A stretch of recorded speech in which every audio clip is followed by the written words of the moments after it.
Good morning, student. Today we'll start last topic or last part of chapter 17, Chemistry in Daily Life.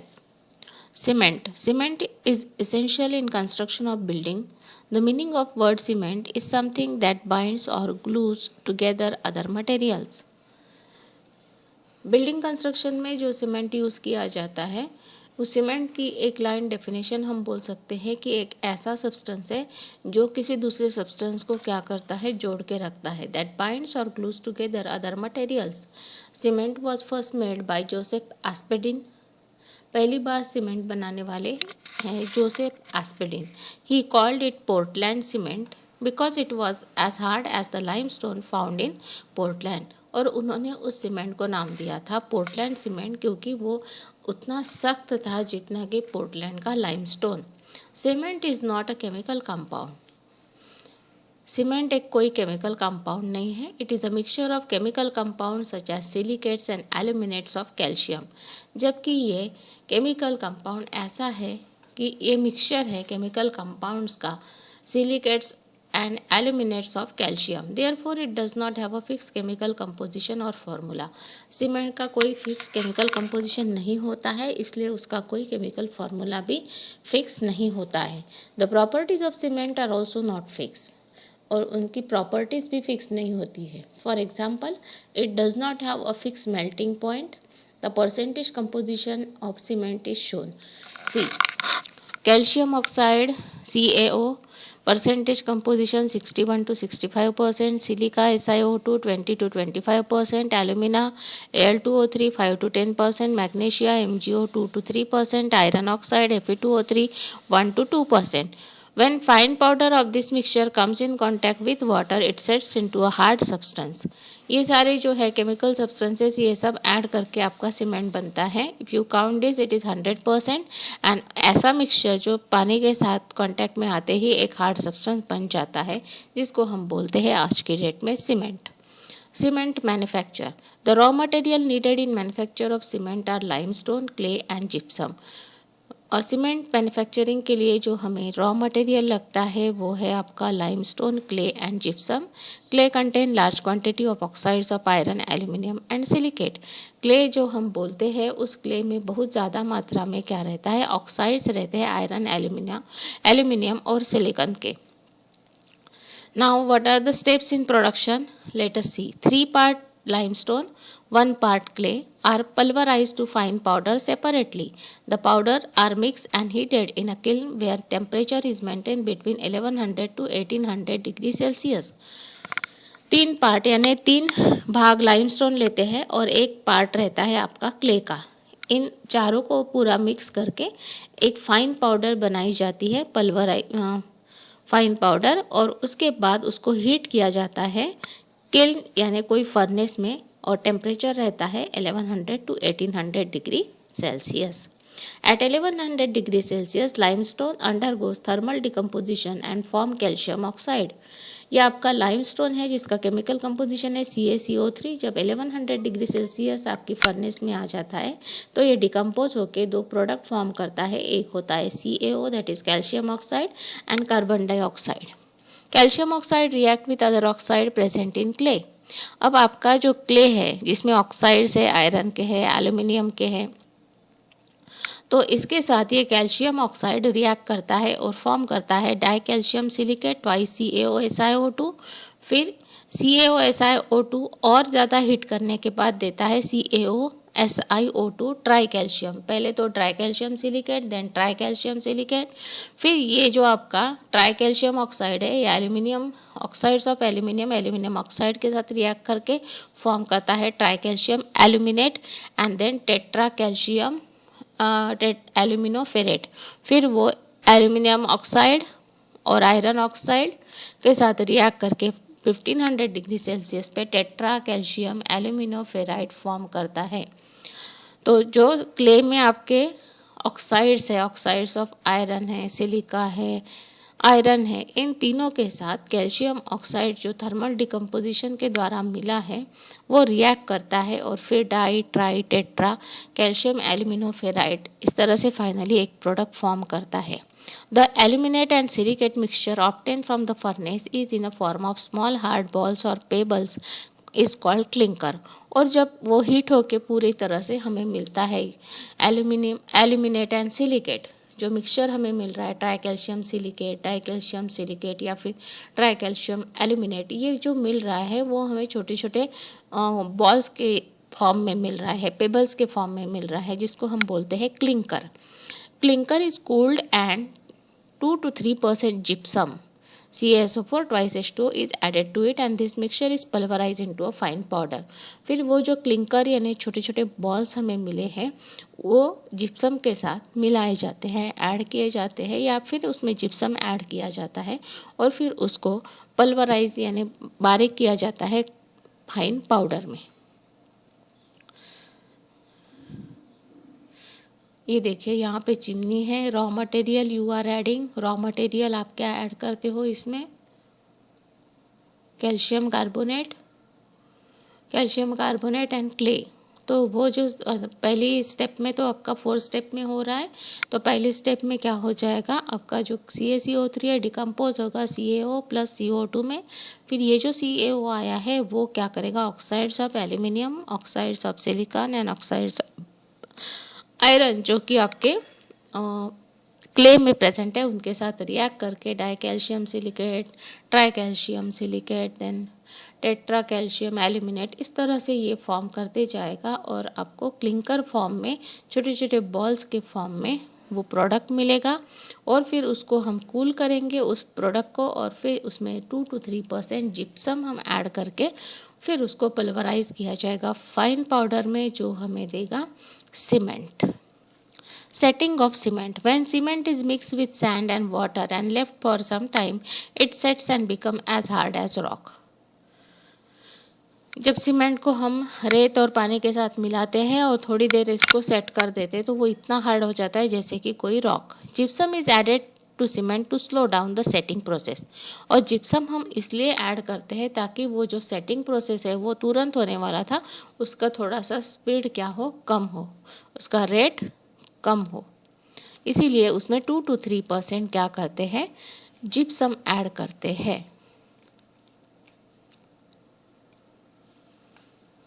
The demand for cement is increasing day by day to reduce the cost of cement manufacture.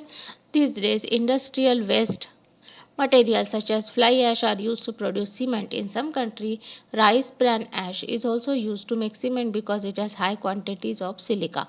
अब तो cement जो है industry में prepare किया जाता है तो अलग अलग मेथड से करते हैं। जैसे कई जगह फ्लाई ऐश यूज़ किया जाता है जो कि एक वेस्ट प्रोडक्ट है इंडस्ट्री का, या फिर कई कई इंडस्ट्री में जो भूसा होता है जिसको धान काटने के बाद, धान निकालने के बाद जो बच जाता है उसमें बहुत ज़्यादा मात्रा में सिलिका होता है तो उसको भी यूज़ करते हैं instead of this clay. Where are the cement industries in Chhattisgarh? Cement factories in Chhattisgarh are located in Raipur, Bilaspur and Balauda Bazaar। In 3 state में डिस्ट्रिक्ट में आपको क्या मिलेंगे, सीमेंट फैक्ट्रीज मिलेंगे। Next is glass. कांच तो सबने देखा है। Glass is a mixture of silica and metal silicate. जो कांच आप देखते हो वो कांच एक मिक्सचर है सिलिका और मेटल सिलिकेट का। It is non crystalline, hard, brittle and transparent and appear solid. आपको दिखता है तब वो सॉलिड फॉर्म में दिखता है, बहुत मजबूत होता है, ब्रिटल होता है, टूटने नीचे गिरने से तुरंत वो टूट जाता है, ट्रांसपेरेंट होता है, नॉन क्रिस्टलाइन होता है, क्रिस्टल उसमें नहीं दिखते हैं और हम उसको सॉलिड बोलते हैं क्योंकि हमें वो सॉलिड जैसा दिखता है। But in reality glass is a super cool liquid whose looks solid but is capable of flowing. क्या आपको पता है ग्लास एक सॉलिड नहीं है, ये एक सुपर कूल लिक्विड है, सॉलिड के जैसा दिखता है बट वो फ्लो हो सकता है। The general formula of glass is Xr2O YMO.6SiO2।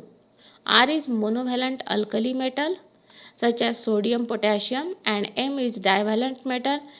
See, M is divalent, R is monovalent alkali metal Divalent metal may be barium, calcium, lead, zinc, etc. X and Y indicate number of molecules. How many molecules of monovalent alkali, that will indicated by X, and number of molecules of divalent metal denoted by letter Y. The general formula is Xr2O dot YMO dot 6SiO2. Manufacture of glass, ये glass कैसे prepare किया जाता है? The material use in manufacture of glass are silica in the form of sand, silica use करते हैं जो कि एक सैंड के रेत की फॉर्म में होता है। Alkali metal in the form of sodium carbonate और पोटेशियम कार्बोनेट और mixture of salt cake and carbon. हम अल्कली मेटल को यूज़ करते हैं बट कार्बोनेट के फॉर्म में, जैसे सोडियम कार्बोनेट हो या पोटेशियम कार्बोनेट हो, या फिर मिक्सचर हो साल्ट केक और कार्बन का, Na2SO4 that is salt cake, sodium sulphate plus carbon. Divalent metal जो हम यूज़ करते हैं, ये तो आपका मोनोवैलेंट हो गया, डिनोटेड उसका जो मॉलिक्यूल नंबर डिनोट करेंगे X से। फिर आता है डाइवैलेंट मेटल। डाइवैलेंट मेटल में आता है calcium in the form of limestone और lead in the form of litharge. PbO lead oxide, red lead oxide Pb3O4, या फिर लेड ऑक्साइड जिसको हम लिथार्ज बोलते हैं, and limestone calcium CaCO3। Oxidising agent और material to remove colour, bleaching agent manganese dioxide, potassium nitrate और sodium nitrate NaNO3। Oxidising agent या material जिसको कलर रिमूव करने के लिए ब्लीचिंग एजेंट बोल सकते हैं, वो यूज़ होते हैं MnO2, KNO3 या NaNO3। Then cullet, pieces of broken glass, हम लोग पीसेस ऑफ ब्रोकन ग्लास भी उसमें डालते हैं। Colouring material, various compound use to impart different colour to glass, हम अलग अलग कलर के ग्लासेस भी देखते हैं, तो ये जो कलरिंग मटेरियल है वो अलग अलग यूज़ करते हैं। जैसे ग्रीन कलर के लिए होता है क्रोमियम ऑक्साइड, येलो के लिए होता है कैडमियम सल्फाइड, रेड के लिए होता है कॉपर ऑक्साइड, पर्पल के लिए होता है मैंगनीज ऑक्साइड, ब्लू के लिए होता है cobalt oxide. To manufacture common glass और soda glass, the necessary raw material sodium carbonate, calcium carbonate, sand are mixed in right proportion and ground finely. Then chelate, which acts as a flux, is added to this mixture. The mixture thus obtained is called batch. ये जो mixture आपको मिलता है सारी चीज़ें add करने के बाद, उसको बोला जाता है batch. And batch is heated up to 1400 degree Celsius in a tank furnace. Batch को क्या करते हैं, हीट करते हैं 1400 डिग्री सेल्सियस टेम्परेचर तक, और वो फर्नेस यूज़ किया जाता है वो किस टाइप का होता है, टैंक फर्नेस। और उसमें क्या क्या रिएक्शंस होते हैं वो ये देखो, ये टैंक जैसा दिख रहा है आपको, इसलिए इसको बोला है टैंक फर्नेस। रिएक्शन क्या क्या होते हैं तो देखिए, sodium carbonate plus calcium carbonate plus culotte plus sand, ये आप सारे चीज़ों को ऐड करके टैंक फर्नेस में डालते हो। उसके बाद क्या होता है, sodium carbonate Na2CO3 plus CaCO3 Na2SiO3, और इसका रिएक्शन होता है सैंड के साथ SiO2 formation of Na2SiO3 CaSiO3, calcium silicate sodium silicate form हो रहे हैं यहाँ पे। देन ये जो आपका सोडियम सिलिकेट है और कैल्शियम सिलिकेट है, अगेन सिलिका के साथ रिएक्ट करता है और फॉर्म करता है finally glass Na2O CaCO.6SiO2। Experience craftsman can shape this molten glass into desired shape. और ये जो आपको ग्लास मिलता है, इसको फिर क्राफ्ट्समैन जिस फॉर्म में चाहिए उस शेप में इसको मोल्ड करते हैं यूजिंग अ ब्लोअर, उसको ब्लो कर करके। This days is done in a big factory where machines use moulds and the process takes place less time and cost. पुराने ज़माने में ब्लो कर करके, जैसे सुनार के पास ब्लो करने के लिए एक लंबा पाइप होता है, वैसे इन लोगों के पास कोई हैंड टूल होता था और जिससे वो ब्लो कर करके अलग अलग शेप ग्लास को देते थे। बट आज इन मॉडर्न एज में क्या हो रहा है कि नए नए मोल्ड्स उन्होंने सांचे बनाए हैं और उसमें उस लिक्विड को डाल के अलग अलग शेप के अलग अलग कलर के ग्लासेस कम समय में और कम कीमत में बन जाते हैं। और इस प्रोसेस को to prevent glass is cooled very slowly, process is called annealing. मतलब वो ग्लास यदि एकदम से ठंडा हो जाएगा तो उसमें क्रैक आ जाएंगी और वो टूट जाएगा।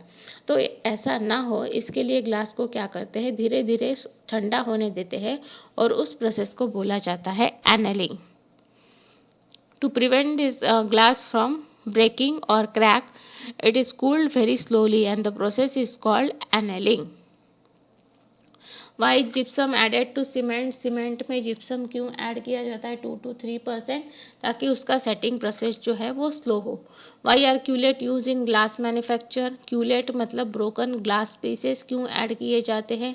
क्यूलेट्स are added in the glass that we have already seen in glass manufacture.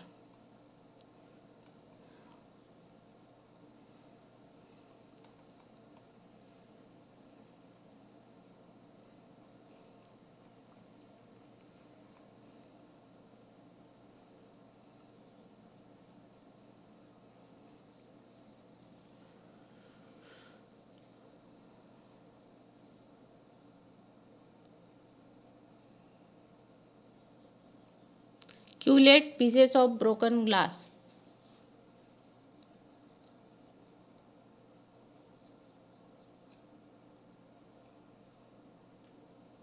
This culate acts as a flux. ये एक फ्लक्स का काम करती है क्यूलेट, इसलिए उसको क्या करते हैं, ऐड करते हैं while manufacturing of glass. It acts as a flux. The melting point of glass is not fixed because its chemical composition is not fixed, hence its melting point is not fixed. इसका melting point जो होता है वो fix नहीं होता है.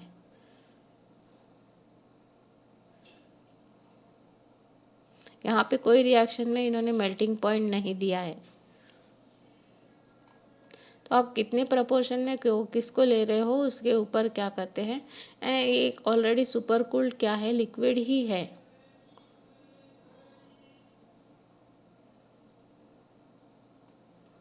तो हम इसको मेल्टिंग पॉइंट मेंशन नहीं कर पाते हैं.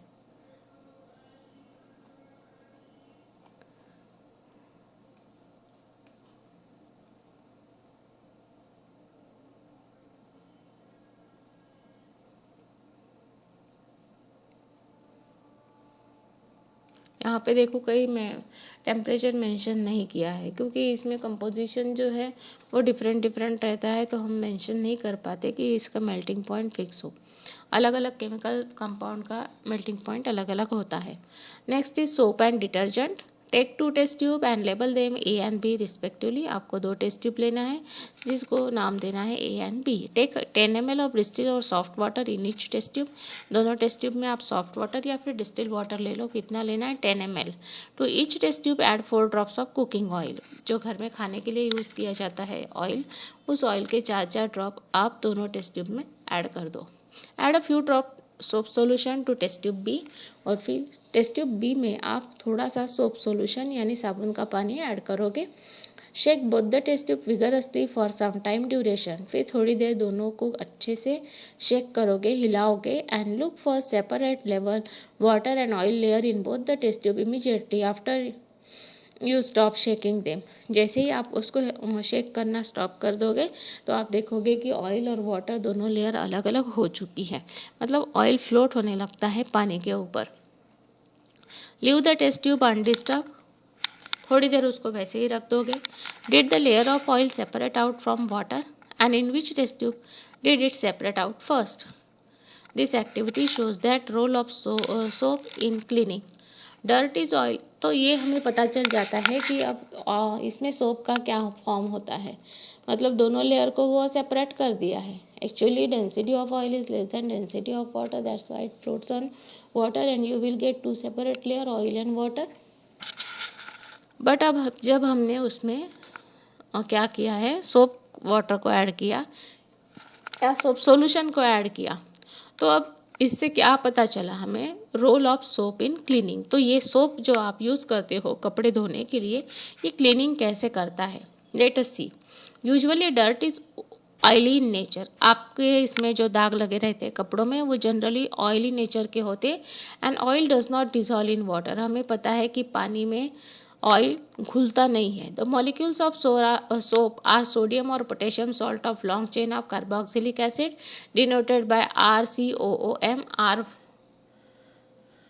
कार्बोक्सिलिक एसिड COO बता रहा है कार्बोक्सिलिक एसिड, और ये क्या है, सोडियम और पोटेशियम सॉल्ट. आपका जो डिटर्जेंट है उसमें सोडियम और पोटेशियम सॉल्ट रहता है। When soap is dissolve in water it ionizes into, जब वो पानी में घुल जाता है तो उसका आयनाइजेशन होता है, मतलब उसके आयन सेपरेट होते हैं। तो कौन से फॉर्म में होते हैं? RCOO negative and metal, M positive ions, M for metal. The RCOO negative ion has two parts. One is R, which is a long hydrocarbon chain that forms the tail of the carboxylate. अब आपका जो RCOO negative ion है, ये ion के दो part होते हैं। एक पार्ट है R पार्ट और दूसरा है COO नेगेटिव पार्ट। तो ये R रिप्रेजेंट कर रहा है लॉन्ग चेन ऑफ हाइड्रोकार्बन। ये क्या फॉर्म करता है? टेल। ये आपका जो टेल पोर्शन है यहाँ पे, ये है R, long hydrocarbon chain that form tail of the carboxylate ion and get attach to the oil molecule. और ये क्या करते हैं? जितने भी ऑयल यानी दाग वाले मॉलिक्यूल्स है उनके साथ ये टेल पोर्शन अटैच हो जाता है, जिसको हम बोलते हैं long hydrocarbon chain. The second part is COO negative which form head, और ये जो हेड पोर्शन है आपका, ये है आपका COO नेगेटिव। ये पानी के साथ क्या हो जाता है? वाटर मॉलिक्यूल के साथ अटैच हो जाता है and is soluble in water. When clothes are soak in soap solution, जब आप साबुन के पानी में कपड़ों को डुबाते हो, then the negatively charge part of the soap surround the oil.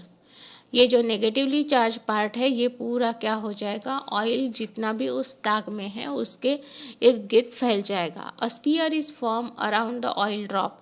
Oil drop के पूरे अराउंड एक स्पीयर फॉर्म हो जाएगा, जैसे यहाँ पे फॉर्म हुआ है। यहाँ पे देखो ये पूरा जो है COO नेगेटिव का एक पूरा स्पीयर फॉर्म हो गया। किसके? यहाँ पे आपके कपड़ा है जिसका दाग लगा हुआ है। Oil drop. A spear is formed around the oil drop in such a way that end with hydrocarbon chain tail is inside the spear. इसका जो टेल है वो इनसाइड रहेगा, जिसमें क्या है? R पार्ट है आपका लॉन्ग चेन ऑफ हाइड्रोकार्बन, जो कि उस दाग के साथ अटैच हो गया है। COO negative end is on outer part of the sphere, और इसके आउटर पार्ट में पूरा आपका ये COO नेगेटिव पार्ट है, outer part of the sphere. Thus the soap molecule form micelles. इस तरह से क्या करते हैं? ये एक मिसिली फॉर्म करते हैं, micelle formation. The micelles get distributed in water forming a colloid, और ये इस तरह से पूरी तरह से डिस्ट्रीब्यूट हो जाते हैं और क्या फॉर्म करते हैं? एक कोलाइड फॉर्म कर लेते हैं, which is removed when we rub the cloth and rinse with water. और जैसे ही हम इसको ब्रश से घिसते हैं तो क्या हो जाता है? ये पूरा कोलाइड कपड़े से अलग होके पानी के साथ बह जाता है। ये COO आयन अरेंजमेंट, ये आउटर पार्ट जो है इसको हेड बोलते हैं। This part is long chain of hydrocarbon R which get attach with the dirt molecule और oil molecule present in dirt, and ये जो है पूरा कवर कर लेता है उस डर्ट को, और इस तरह से एक मिसिली फॉर्म होती है। और ये जो मिसिली है फाइनली कन्वर्ट होती है कोलाइड में, और ब्रश से थोड़ा सा घिसने के बाद कोलाइड के फॉर्म में वो रिमूव हो जाती है और कपड़ा क्या हो जाता है? हमारा साफ हो जाता है। Now what you have to do, take 10 ml of distilled water and 10 ml hard water. एक हार्ड वाटर एक टेस्ट ट्यूब में लो, दूसरे इसमें आप डिस्टिल वाटर ले लो, फिर दोनों इसमें आप सोप सॉल्यूशन डाल दो। Shake the test tube vigorously for equal part of time and observe the amount of foam. तो किसमें ज़्यादा लेदर फॉर्म होगा? And in which test tube do you get more foam, तो किसमें झाग आपको ज़्यादा मिलेगा। In which test tube do you observe white curdy precipitate. White curdy precipitate आपको मिलेगा हार्ड वाटर जिसमें आपने ऐड किया हुआ है, और फोम जिसमें ज़्यादा मिलेगा जिसमें आपने डिस्टिल वाटर लिया हुआ है। तो इस तरह से हमें पता चल जाता है इफ हार्ड वाटर। तो हम लोग क्या कर सकते हैं कि हार्ड वाटर में आपका जो सोप है वो ज़्यादा अच्छे से काम नहीं करता है, वो जबकि सॉफ्ट वाटर में सोप की एक्टिविटी बहुत फास्ट होती है। If hard water is not available in your locality, आपकी लोकेलिटी में हार्ड वाटर नहीं है, तो आपको क्या करना है? मैग्नीशियम हाइड्रोजन कार्बोनेट क्लोराइड या फिर सल्फेट, मैग्नीशियम सल्फेट MgSO4 या MgHCO3, किसी को ऐड करके पानी को क्या बनाना है, hard water. In this chapter we have already discussed hardness of water. To clean object using hard water we can use another class of compound called detergent. तो hard water में आपको कपड़ा साफ नहीं हो रहा है तो हम क्या करते हैं, क्लीनिंग के लिए डिटर्जेंट यूज़ करते हैं। Detergents are salt of sulphonic acid having a long carbon chain. जो डिटर्जेंट आप यूज़ करते हो घर में वो क्या है, actually it is a salt of sulphonic acid. Sulphonic acid salt है जिसमें कार्बन चेन बहुत लंबा होता है। The charge ends of this compounds do not form insoluble precipitate with calcium and magnesium ions present in hard water।